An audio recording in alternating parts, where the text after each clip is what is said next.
Good morning, everyone.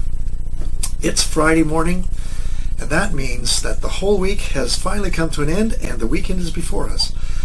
It also means that tonight at 7 o'clock we have our concert, our fall kickoff concert. I hope that you've signed up. If you haven't, there's still time. We've got lots of room because we're in the sanctuary. So you can go online. I'll put the link down below and you can sign up, and we'd love to see you there tonight. A couple of weeks ago, we focused on a little bit on the first 3 chapters of Romans. And I'd like to continue some of that discussion by looking today at Romans chapter 4, verses 1 to 3. And this is what Paul says in Romans chapter 4.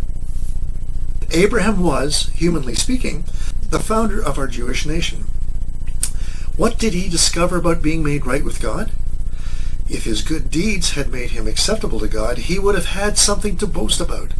But that was not God's way. For the scriptures tell us that Abraham believed God, and God counted him as righteous because of his faith. I like what this passage tells us. It takes Abraham, who is the patriarch of the Jewish nation. He's the one through whom God said, I'm going to make a mighty nation from your offspring. And he also said at the very beginning, he said to Abraham, you know what? I want you to pack up your stuff and follow me where I'm going to lead. He didn't even give him directions like east, west, north, south. He just says, pack things up and be willing to go.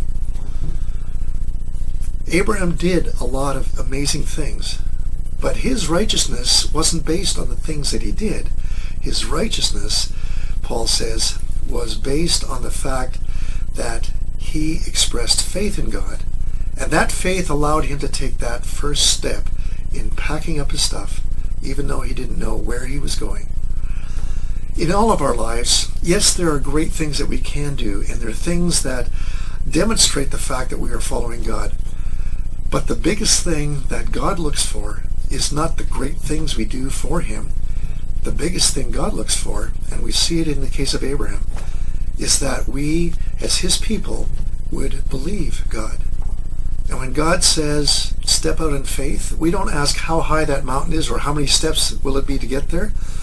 We just say, okay, God, I trust you. I'll take this small step. Well, I hope that's an encouragement for you today, and I hope that as you go into this weekend, that you will see and understand a little bit more clearly the many ways that God wants to guide you and lead you by taking very small steps of faith, trusting in him that he will lead you because he knows the outcome of your journey. God bless you, church. Hope to see you tonight. Praying for you today.